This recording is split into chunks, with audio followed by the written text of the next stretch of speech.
Today, let's make a fiber-full Farfalle flavor fest pasta. Now, everybody has made pasta primavera. That's just the generic pasta with a bunch of vegetables. Yeah. And we thought, let's step it up a notch. Let's cram it full with something really important. And what's really important to us right here and right now is fiber. Right. Fiber is so good for you in so many ways. I could do a whole video on just that, but we're not. We're going to talk about pasta.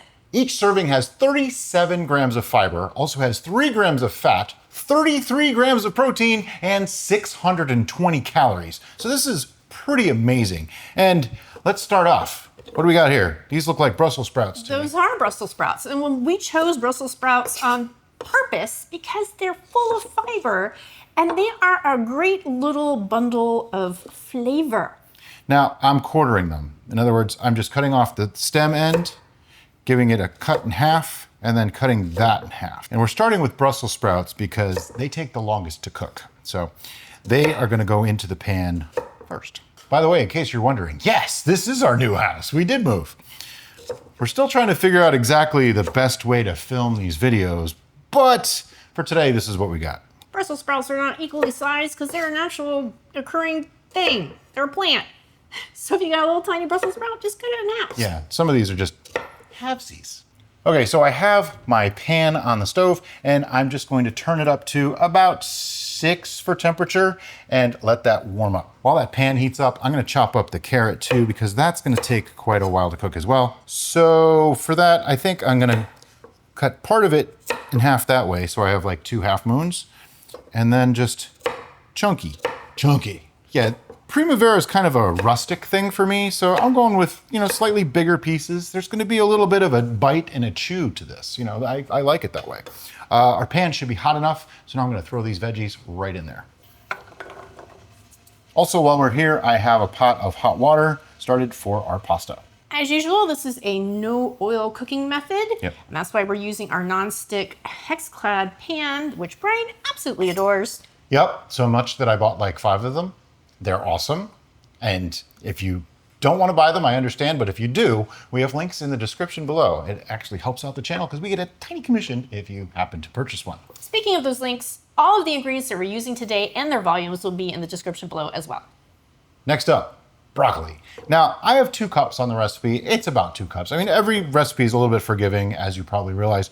Yeah, I just kind of cut them off around the stalk all the way through until I get to basically just the very tip of the crown here. And then I'll cut that off. Cut them into more bite-sized type pieces, especially this one. That's just huge. Nobody wants that much broccoli in one bite. And bite is the key word here. We want to cut things into roughly bite-sized pieces so that way you won't have to get the knives out. Yeah. You should not need a knife to eat pasta.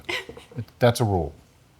And for the stem, I like to cut the stem up because the stem tastes just as good as the broccoli itself, but I have a kind of an interesting way of doing it. Okay, so I lay it flat and then I cut down one side, making sure that I cut into the stem because the outside is kind of woody. And then I'll turn it and cut this way, turn it again, and just keep cutting off those edges. Yes, I know it feels like you're wasting a lot, but think about how much more you'd be wasting if you didn't take this piece at all.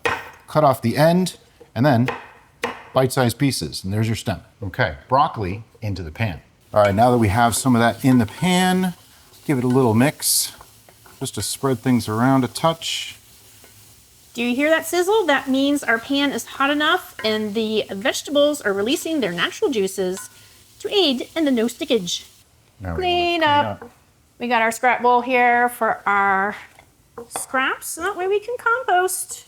Waste not, want not. Okay, our hot water is now boiling, so it's time to throw in the pasta. And we're using a tricolored farfalle today. They're also known as bow ties, but I needed something that started with F.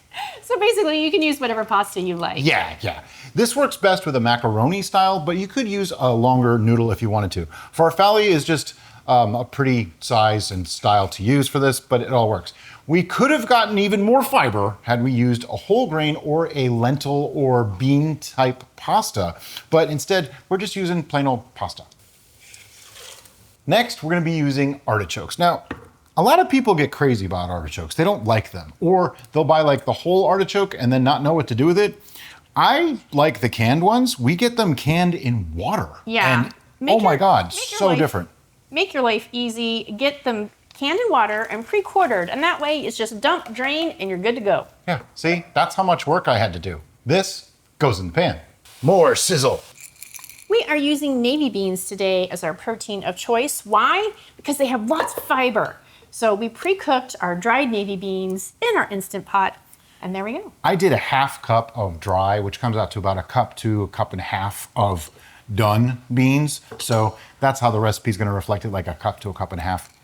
If you buy bags of dried beans, but you don't like them to be stored in a bag, you want them to be stored in a glass vessel. That's actually an old coffee container. Yep. From Cafe Bustelo Instant Espresso. We repurpose everything. Yeah. But I went ahead, and I know it looks kind of ugly, but I cut up the bag that it was in, so that way I have what type of bean it is, and also the barcode, so that way I can scan it for Chronometer to make sure what my nutrient count is. Now that we have most of our veggies going, I'm gonna cut up an onion and throw that into the pan. Now, there's a million ways to cut an onion. You don't have to get too fancy about it. Just get it in there. Now, because this is more or less a rustic style dish, I'm gonna go with something that's a little bit on the chunky side for the cut, but it doesn't have to be. You can dice it, you can slice it, you can do whatever you want with it. It's your onion, have it your way. And the onions into the pan. While Brian is stirring that up, I'm gonna grab these onion cuttings and put them in this bag. This bag is for me to make our homemade veggie broth.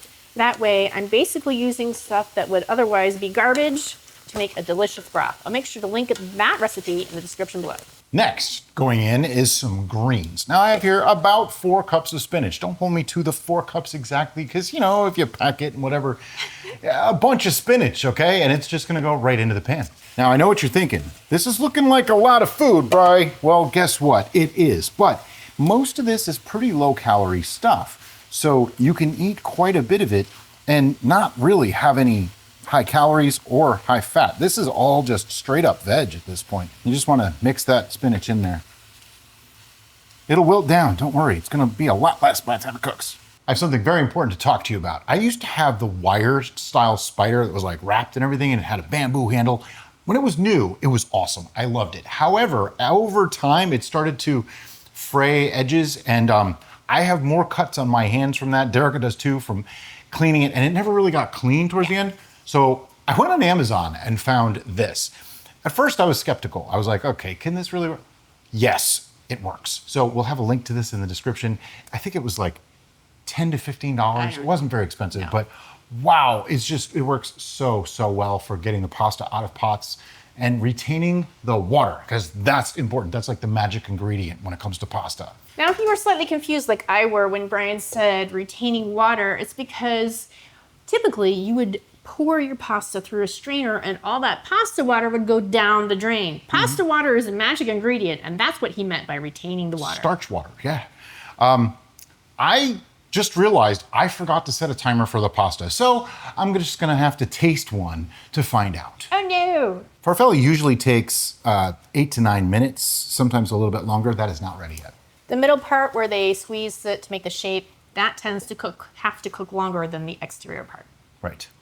But we are ready for something else to go in. This is frozen green peas, half a cup. A piece-icle.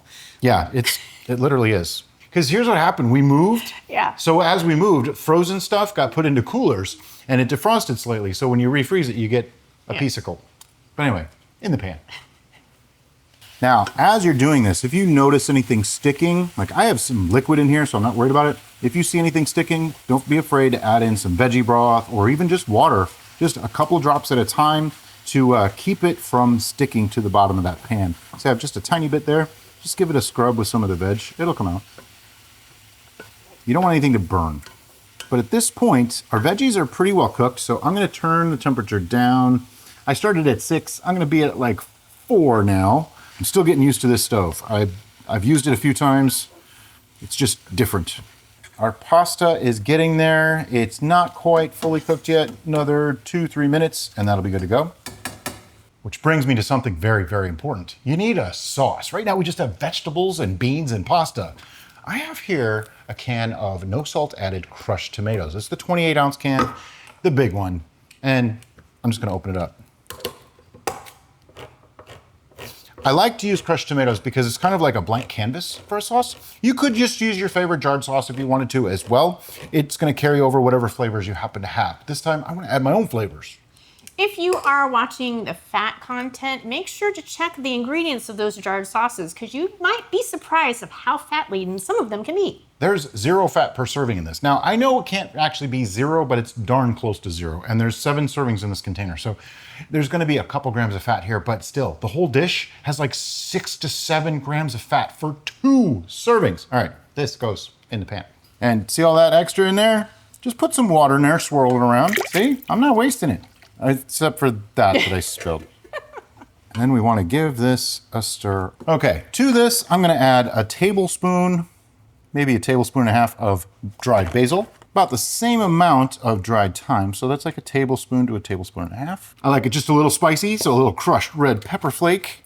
Half a teaspoon to a teaspoon, whatever you're comfortable with. I'm going to go with a couple of good pinches. And of course, fresh cracked black pepper. Lots because, you know, Derica loves it, as we say all the time. I actually like it too. Probably a half teaspoon of the fresh cracked black pepper. Try saying that 3 times fast. It's actually hard to do. And then give that a mix. Of course, you can add herbs to your liking, whatever you want to add to this. Nothing's going to be bad for this really, but you know, it's just up to you. You can add fresh herbs to this rather than dried herbs. You're just gonna need a little bit more. Generally, when you use fresh, you use about twice as much as if you were using dried, just because the dried retains the potency more. Okay, so at this point, it's time for the beans. In they go. I was never big on putting beans in pasta before, but you know, I'm starting to really appreciate putting beans into pasta, especially cannellini beans, Great Northern beans, navy beans, any white bean like that in a pasta, to me just really works. As you can see, it's getting nice and thick, which is okay because we have what? We have the pasta water to add to thin this out if we need to. I really probably shouldn't call this a pasta dish. I should call it a vegetable dish with pasta. All right, so let's see where our pasta's at. I'm gonna taste this one. It's done. Gonna use my new spider, strain it out a little bit, and drop it in the pot. Now what I like about this spider is you can get right into the pot without damaging the pasta. A lot of them, you really can't. This one, it's shaped in such a way that I can get every piece out easily without scraping them against the sides or anything. So it's actually really nice. And then we mix. I'm going to be a little gentle now. See how Brian is kind of folding it in. Yeah. That way we don't break up the pasta and we don't smoosh our beans. A little smushage of the beans is okay, but you don't want it too smushy. I mean, some people like smushy beans. Yeah. Okay, I'm going to turn the heat back up to about 6 for a couple of minutes. And it's looking like we have enough liquid in here to be nice and saucy. But there is something I do want to add that I didn't put on the list, but I just have to do it. And that is nutritional yeast. Yes, we keep it in a basil leaves container because it's bigger. Remember, waste not, want not, reuse. And I'm just gonna put in a couple tablespoons of nutritional yeast. It's totally optional. You don't have to put it in if you don't want to. I find it works nice as a thickener, but it'll also add a little extra flavor and umami to this dish. It's also gonna bump the protein up just ever so slightly. Pretty significantly, actually. I probably should have looked that up before I added it, but yeah, it probably adds a few more grams of protein to it. So if that's a thing that you're into, there you go. Okay, now I have this on a higher temperature. I just want to kind of even it out in the pan and cook it down for just maybe 3 minutes or so, and then we'll be ready to plate. All right, so let's plate some of this up. Just got our bowl here. Pile some in. It smells fantastic. That might be a generous portion. But see, it looks like a lot, but it's really, you know, it goes quick. Best part of every cooking show, you get to taste it. Now, I am a pasta freak. I can eat pasta like every day and not care, but not everybody can do that. It's gonna be hot. I know. Trying to get a little bit of everything in one bite. Good luck.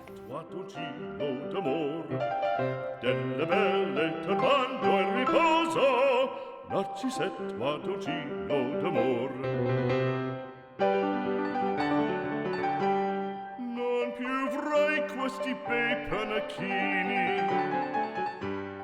There's still a good crunch from a lot of the veg, so it's got a good texture to it. The pasta is a little bit soft and creamy along with the beans.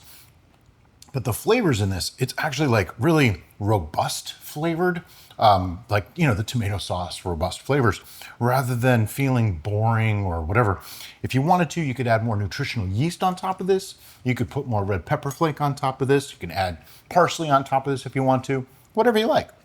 Now, if you change out the vegetables, which you totally can, it's going to change the fiber content. We specifically chose these vegetables to make sure we packed in as much fiber as possible.